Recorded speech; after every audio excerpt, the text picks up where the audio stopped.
What's poppin', YouTube? We like to deep dive into random nonsense here, and this time I was sent videos by my Twitch chat, and the one today is called, well, the YouTuber we're checking out today is called the Fat Electrician.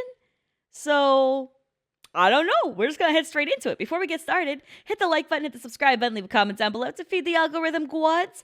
Also, if you want to recommend videos, you can do it in the comments down below. Just don't post links. Links are cringe. But I'm always happy to check stuff out. On top of all of that, check us out over on the Twitch channel, where we stream live pretty much every day. So come through, come hang out. It's at Aliciaxlife, which is also in the description below. Let's get it. It's a riveting story. It was really good. All right, we gotta go. I just love babies so much. I can't wait to have babies. I was really hoping to get married last year. It sucks. Fighting cancer's a bitch. I'm so excited though. I'm so excited. I'm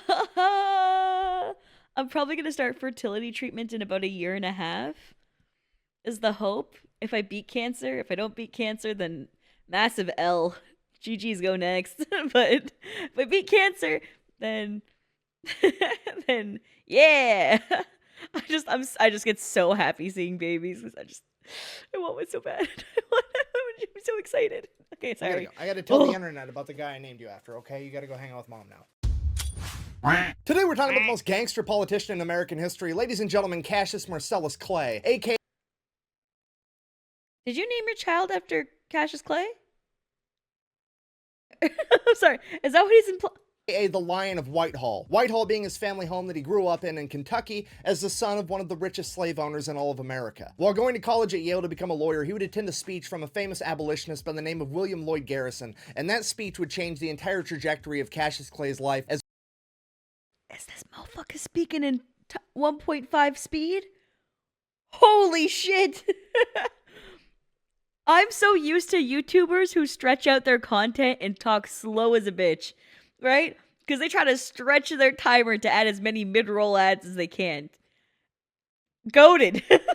I'm like, yo, he's spitting. I like it. Okay. My brain's a little bit slow sometimes. English is a little difficult. But you know what? I appreciate this. This is cool. Okay. As well as American history. It is at that moment that Cassius Clay decided he was not only going to be quietly opposed to slavery, but that he was actively going to fight against it. He would be set down the path to become the most influential abolitionist of all time. Oh God, forgot to do the ad. Hold on. Sorry for bothering. Also, I just want to say one thing. Does this guy feel like somebody you'd be sitting across from in a bar? Like you're just in a booth. You both have just like big ass beers. Maybe drinking dark lager or some shit. And he's just starting to spit at you some random shit. And then you just start getting mad interest in it because he's so passionate that you end up becoming passionate about it. Even though you have no fucking clue what he's starting off with. That's that's the perfect vibe for this man. So... During the video, real quick, this And the video is brought flannel, to you yeah. by the biggest sponsor of the channel and my favorite sporting goods store, Shields. They've got over 30 retail locations across the United States and an even better online store sponsored that by a I'm going to have sporting linked goods down below. store? And if you use my code, you're going to get free shipping. They've got everything you could imagine. actually there. cool This as is where I got shit. this That's a shirt. cool That's where I sponsor. got this backpack. All of it was on That's a sale. very It was practical, a great deal. realistic Again, use sponsor. my code down below. You're going to get free shipping. Back to the video. Oh, wait, hold on. I forgot to mention, Muhammad Ali's original name was Cassius Clay. Yeah, he was actually named after this guy too. Anyways, back to the video. Bye-bye. If you don't know at this point in time, there's basically... Yeah, that's the only Cassius Clay I know. Basically two different camps you could fall into for being anti-slavery. You could be an abolitionist or an emancipationist. An emancipationist is somebody that wants to vote it out over time over the next 5, 10, 20 years versus an abolitionist, which is somebody that believes we need to end slavery right now and they're willing to fight about it. And in the case of Cassius Clay, he was willing to fight anyone, anywhere, anytime. You see, Cassius Clay wasn't just some nobody punk kid that went off to college and decided that he didn't like slavery. This was the son of one of the wealthiest slave owners in all of America. So for him to come out and voice anti-slavery views was a huge deal, and it pissed off a lot of people. W's in the chat for this guy, huh? Jesus fucking Christ. Like, oh. And you know what I also appreciate? Like, I mean, if we're gonna be like on the nose about it, let's be on the nose about it. I appreciate that a white man's saying all this. You know what I'm saying? Like if we're gonna have like a super honest ass moment, I think that's really dope. I think sometimes the best allies you can have are those who you might deem as even an opposing force, right? And I don't like try to see like, oh, white people are the opposing force. Like that's bullshit, right? Because if anything, the more people you have on your side, including those of the like the oppressing class, the better it is. And I believe that there's like any race can be on your side when it comes to humanitarian rights. So it just means a lot to me when I see somebody whose background wouldn't technically or normally like right? Like, and historically, wouldn't have benefited directly from doing this, but they would have actually benefited them, not the creator in this, but now talking about Cassius Clay, would have benefited them to keep on with the same rhetoric and the same lifestyle, but choosing to go against the grain for the betterment of others is such a beautiful thing to appreciate. And then on top of that, to have this creator speak on it, you know, Jesus, it just makes me think that he's gonna raise a fantastic kid, right? Just think about that. I'm starting to get teary eyed. Just imagine that kid's gonna grow up and just be a kid who's loving, who's accepting of others, who's well educated and well versed about understanding equality. Oh fuck, I'm sorry. It's so sad that there's like there's a lot of hate speech and a lot of hate shit in the world, and seeing a genuinely good person, like maybe I don't know this person personally or anything. This is a parasocial as fuck thing to say, right? This is my first like 1 minute, 2 minutes of watching his video, but it says a lot about a person to make this kind of content, and that I really really appreciate. So, damn, so being that I'm turning into y'all, man. I'm getting parasocial as shit. Fuck, what's wrong with me? Uh-oh, it happens to us all. Here we are. It was the 1820s. What do you do when you're pissed off? You challenge somebody to a duel. So needless to say, the young Cassius Clay found himself partaking in an awful lot of duels, and he never, ever lost. So, my motherfucker's shooting. Wait, he got that thing on him. Oh, shit. He's shooting. He caught with it. Obviously, he's pretty good at it, and what do you do when you find something you're pretty good at? You keep on shooting, doing it, right? Right. So Cassius Clay starts challenging anyone and everyone to a duel that dares to oppose him. It became common knowledge in his community that Cassius Clay would be willing to fight the wind if it blew from the west and he wanted it to blow from the east. This man went on a dueling rampage, so much so that by the time he graduated college, he was considered to be the deadliest duelist in all of North America. This guy was putting slave owners in the dirt like he was Johnny Appleseed planting fucking trees. He became known as the deadliest abolitionist of all time. So he graduates from college, goes back home as a lawyer. Shortly after that, his father passes away and leaves everything to Cassius Clay. Cassius Clay immediately frees all of his father's slaves, costing himself $40,000, which is roughly $2 million today. And then he even gives some of the slaves land and money on top of it. Absolutely infuriating the pro-slavery people in Kentucky. So, what do you do? Oh my god! What the fuck?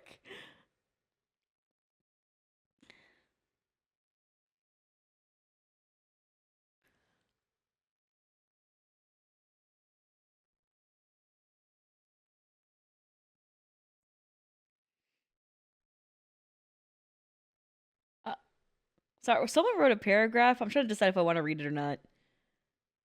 Do I want to read your paragraph? 50-50. Yeah, fuck it. From a purely self interested point of view. Oh, there's my overlaying shits covering the rest of your words. Minorities are a good thing for a member of a majority group. There will always be in groups in a majority who are dangerous bastards, more equal minorities, and more targets for hate before they eventually get to you. I feel like I got lost in your sauce. I'm gonna be honest with you. I feel like I got lost along the way that you were building. Empowered and equal minorities are a good thing for a member of a majority group. There will always be in groups in a majority or dangerous bastards or equal minorities. Oh, so as in allies for within the okay, I get you now. Okay, I had to reread it again.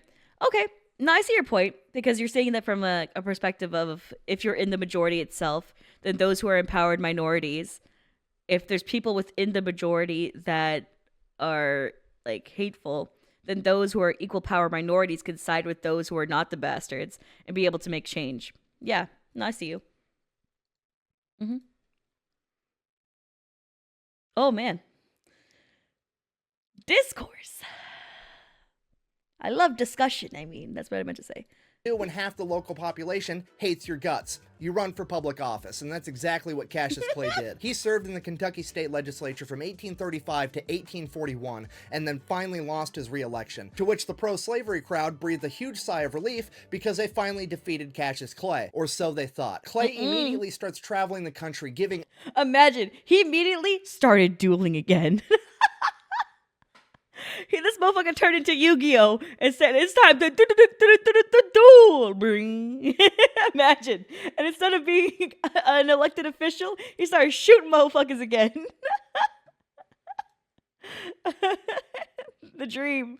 The dream. Amazing anti-slavery speeches, winning over hearts and minds, and this absolutely infuriates the pro-slavery people because they don't know how to stop him. You can't legally stop a guy from talking to people that want to listen to him, and they can't legally kill Cassius Clay in a duel because he's the best duelist on Earth. Yep. What do? You've got to illegally kill him. The problem with that is they can't find a hitman that's dumb enough to think that they can take out Cassius Clay, so they have to go to the one crevice of the planet where they can find somebody truly insane enough to think that they can do this job. And that man's name was Sam Brown, an assassin from New Orleans. 1834, Russell Cave, Kentucky. Cassius Clay's finishing up one of his world-famous speeches as he pulls out a burlap sack. He reaches into the sack and pulls out a holy Bible and says, "For those of you that believe in the laws of God, I make to you this argument against slavery." Sets the Bible on the table. Reaches back in the sack, pulls out a copy of the U.S. Constitution, and says, "For those of you that believe in the laws of man, I present to you this argument against slavery." Sets the Constitution down on the table. Drops a burlap sack to the ground and says, "For those of you that believe in neither the laws of God or man, I make to you this argument against slavery," as he pulls out both of his pistols and sets them on the table. Which This, oh my god. Is this the biggest badass I've ever seen in my life? What the fuck? He said, God, humanity, or my wrath, bitch. That's, oh my god. I think we can all agree is gangster as fuck. And at this moment, Sam Brown comes up on stage and shoots Cassius Clay point blank in the chest. Luckily, Cassius Clay never leaves home without his trusted Bowie knife, which resides inside of a metal sheath. And that metal sheath would catch Sam Brown's bullet, saving Cassius Clay's life. At which point, Cassius Clay would... What? I'm sorry. The knife sheath protected from the... I don't know if you believe in higher powers, but I'ma just say it, the spirit of all black people, we entrust in this man. That was us pulling through for him. That's what that was. That was like, this motherfucker won't get shot today, bitch. And then that bullet came and it hit his fucking knife. Holy shit. Draw his Bowie knife and charge Sam Brown. 6 of Sam Brown's friends in the audience tried to stop Cassius Clay. He would fight his way through all 6 of them, making his way to Sam Brown, promptly stabbing him in the chest, and then turning him into a Mr. Potato Head by cutting off his nose, lopping off his ear, and gouging out one of his eyes. Then I feel like that's a little excessive, dog. I'ma be real with you, shawty. I feel like you might have gone a little bit far with that one. If you start gouging people's eyes out and chopping off noses and shit, I don't know, chief. And the 6 men recovered and were able to peel Clay off of him. Not knowing what to do, knowing they couldn't stop Cassius Clay forever, they panicked, probably for fear that Cassius Clay was going to start shoving this guy's facial features up his ass next. They did the only thing they could come up with to get the two apart. They picked up their friend Sam Brown, threw him over a 7-foot-high... To be fair, he almost got murdered. Oh, he definitely had a fuck ton of adrenaline in him, too. Oh, he definitely had a lot of adrenaline. Stone wall, he fell down an embankment and into a creek bed to finally get Cassius Clay away from him. Somehow, Sam Brown survived, but not only was he lucky for that, he was also dumb as fuck because he then decided to take Cassius Clay to court because apparently after Cassius Clay stabbed him the first time, they were even on the whole assassination attempt thing, so Cassius Clay should go to prison for mayhem. So Cassius Clay calls upon his older cousin, one of the best lawyers on the planet that had never lost in open court with over 40 years of experience, Henry Clay. Henry Clay goes into court, and his entire defense for his cousin is, and I quote, "What the fuck is in this family's blood?" And that makes them weirdly the best at everything. Even his dad was like the best slave owner or some shit. Like everybody has some shit in their blood. Either the best lawyer, right? Like what the fuck? Your Honor, this is just standard behavior for a Kentuckian. And the judge is just like, you're innocent. Free to go. That's it. Best court case ever. Literally walks in and just goes, I thought this was America. Huh? Isn't this America? I'm sorry, I thought this was America. So after Cassius Clay was found innocent, Henry Clay decides that he's going to run for president, and Cassius is going to help him campaign. Cassius is going to tour the country, giving speeches, saying, hey, you know, vote for my cousin. Here's the rule with that. Henry Clay told him he's only allowed to tour the northern states because he's actually legitimately concerned that if he sends Cassius to the south, he's going to shoot so many fucking slave owners in duels that it could be considered voter fraud. So Henry Clay ends up Holy shit. What do you even say to that, bruh? That is cold as fuck. I can't send my cousin down there. If I do, his ass is gonna start pulling up on the block.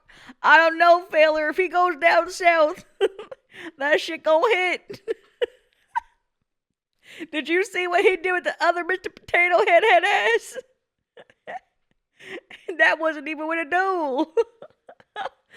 Yeah, he's not wrong. Jesus. Losing the presidential election, and Cassius moves on to his next life adventure, which is becoming an author and writing anti-slavery news articles. The problem with that was none of the newspapers were willing to publish him, so he says, fuck you, I'll start my own newspaper, The True American. Now, as I'm sure you can this dude a bad bitch. Oh imagine, my god. starting an anti-slavery newspaper in fucking Kentucky in 1845 was not very popular, and his business would receive death threats pretty much every day, some of which were written in blood. So Cassius Clay, in true Cassius Clay fashion, says, fuck it, I guess we're gonna fight about it. He then proceeds to up-armor his entire business and his printing office. He covers the entire front of the office in a large iron sheet. He installs several cannons down corridors, stocks the entire thing with loaded guns, and rigs it to explode. Here's the thing, he also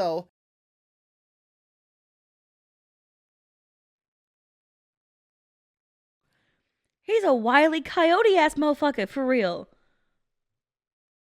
Bruh, why he setting his shit up like the Looney Tunes? Tally ho, motherfuckers. That's crazy. Average American. Y'all got it like that? A true nationalist, yo. You know, I'm too Canadian for this shit. I be learning.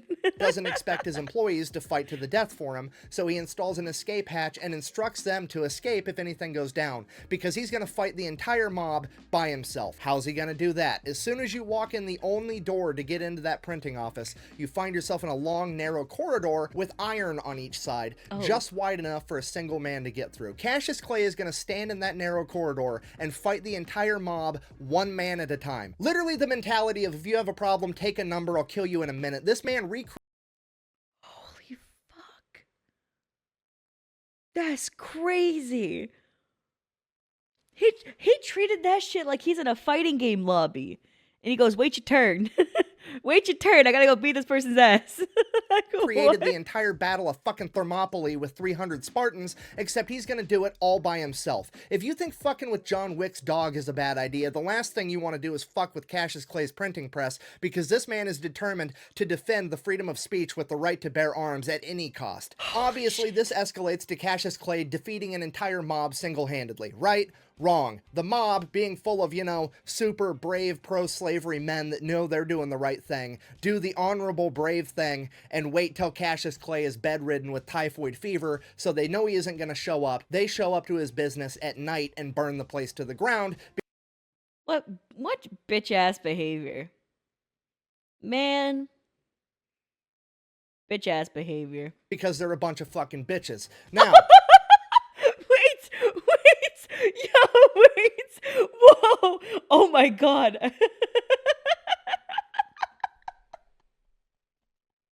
We just said it together.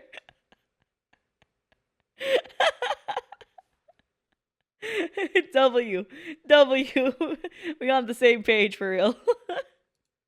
Cassius Clay recovers from typhoid fever. He reestablishes a newspaper in Cincinnati, Ohio. As a Muhammad Ali, or yeah. So I thought, like, originally I thought he was going to talk about Muhammad Ali, but no, this is actually Cassius Clay, who this guy told us at the beginning of the video Muhammad Ali was named after. So this dude is like the OG Cassius Clay who's out here killing slave owners in duels. He's like 1v1ing motherfuckers. It's crazy. We're getting the lore right now. I didn't even know this dude existed. I just knew Muhammad Ali. That's why I was like, huh? That's why I got confused. I don't know. I don't know, dog. This is crazy shit. Which is an anti-slavery stronghold. The only problem with that is being an anti-slavery stronghold, there's not going to be any conflict, and that's fucking boring. So also another important thing to the new person who just joined chat. He has a really cute baby. This content creator. This is my first time watching his video, but he put his baby at the start of the video. There's a cute baby. Okay, just important information. Cassius Clay moves on to another life adventure, volunteering in the Mexican-American War. While serving in the Mexican-American War, he would be a captain leading a group of Kentucky soldiers, and they would be captured pretty much immediately, and he would spend the duration of the entire war as a POW. While serving as a POW, some of the men under his command would escape, meaning that the Mexican military was then going to put the rest of his unit to death. Cassius Clay said, hey, don't kill my men, just kill me and my other fellow officers. We're the ones in charge. It's our fault that those men escaped. It's our responsibility. Please let the lower enlisted men go home. The Mexican military was so impressed by this that they decided to spare everyone, including Cassius Clay, and he would return home a war hero. I'm sorry. This man... Bro. His level of speaking and his level of chattery is so high. What is this? It's the anime plot armor of this man is insane.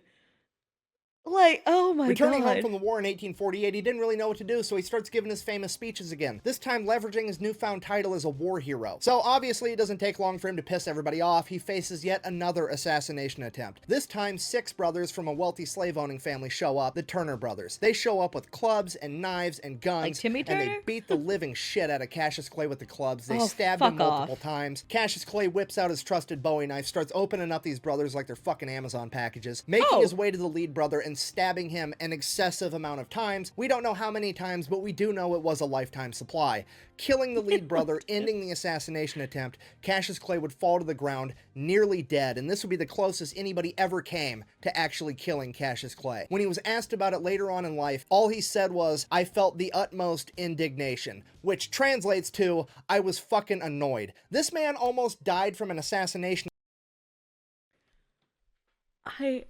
We're all NPCs before Cassius Clay.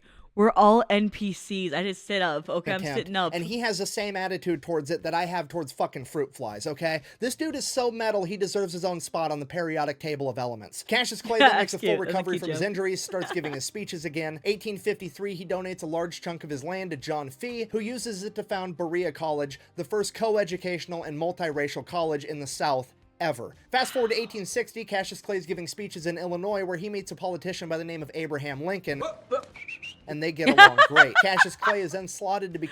Damn, this motherfucker really understood exactly how I felt during that. That's crazy he edited like that. Become Abraham Lincoln's vice president. However, he's a little bit too... Cassius Clay to be an actual big-name politician like that, so they give the job to Hannibal Hamlin, and Cassius Clay becomes the ambassador to Russia. 1861 rolls around, the Civil War breaks out, Cassius Clay is in Russia. Cassius Clay not only convinces Russia to not side with the Confederates, but he convinces Russia to tell Great Britain and France that if they so much as recognize the Confederacy, Russia will go to war with them. And this was a humongous step that nobody talks about in the winning of the Civil War. And it is 100%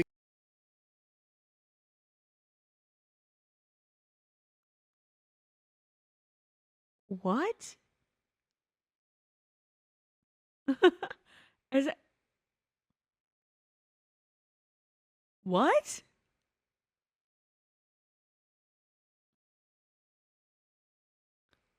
This guy is the... But...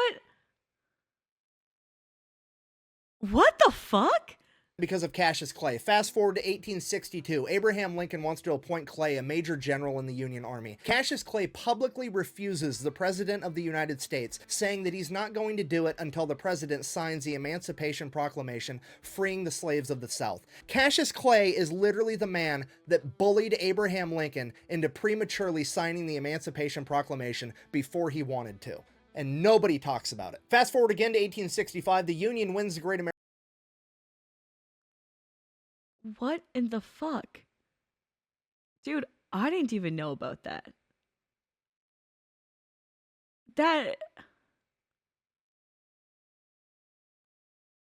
That's insane.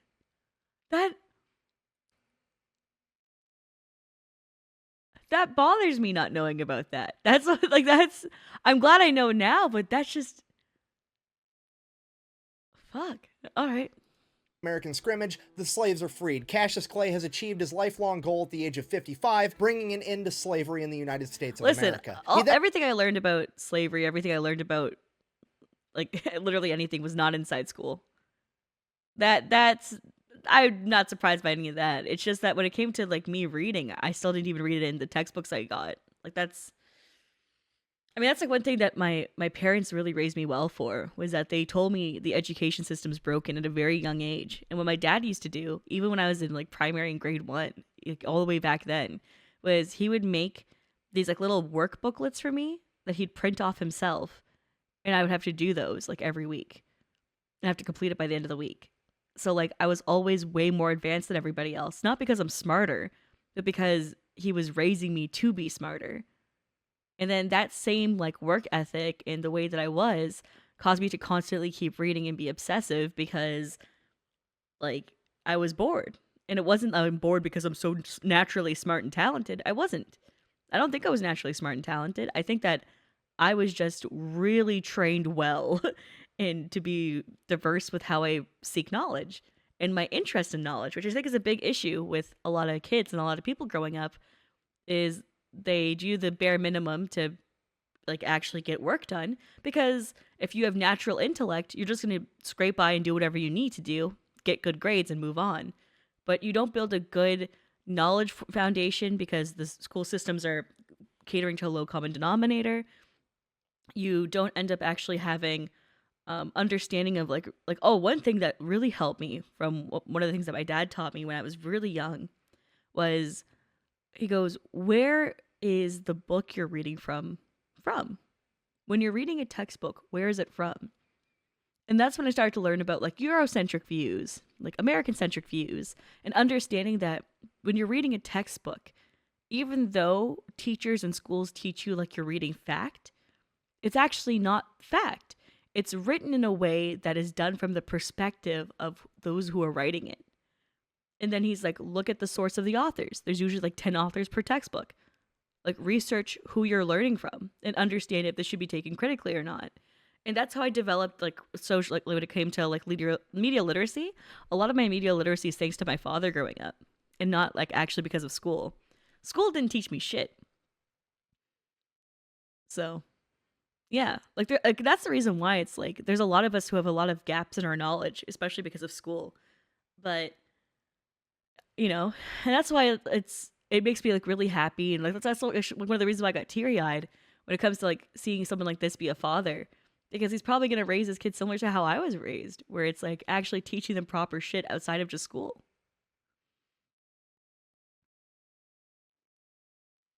School taught me how to calculate the area of a triangle. W. Then goes back to Russia again to serve as ambassador until 1869, and while he is there, he helps to broker the purchase of Alaska. This man is probably the most influential person in American history that you've never heard of. Yeah. After returning home from Russia, Cassius Clay would live out the rest of his days in Whitehall until the age of 80 years old, where he would be declared clinically insane, in hindsight most likely due to a severe amount of PTSD, as well as potentially dementia. He didn't die from it, he lived on for quite a bit longer. He just picked up a new hobby of fucking with the local sheriff because he was crazy easy now. Over the course of the next decade, cute. Clay and the sheriff would have multiple run-ins that would be concluded when the sheriff and 7 deputies were repelled from Whitehall when Clay utilized his home defense cannon that he had at the top of his stairwell. What the fuck? Never mind, At that not point, cute, the local not cute, sheriff not would cute. inform the local judge he will not be returning to Whitehall to tangle with Cassius Clay anymore unless the judge was willing to dispatch an entire company of the local militia to accommodate him. Then, I'm sorry, to get an 80-year-old man? That's crazy. in 1900, 2 men would break into Whitehall, and Cassius Clay, at the age of 89, would manage to kill both of them, one by gunshot and one, yet again, with his trusted Bowie knife. Then, in 1903, at the age of 92, Cassius Clay would die of natural causes, or as they He died of natural causes, bro. Even at 89, he still killed 2 motherfuckers in cold blood. Bro. If any of you guys are in your fucking 30s with back pains, y'all need to get your shit fixed, okay? This dude's murdering people at 89. Alright? Work on yourself. Ain't no fucking way.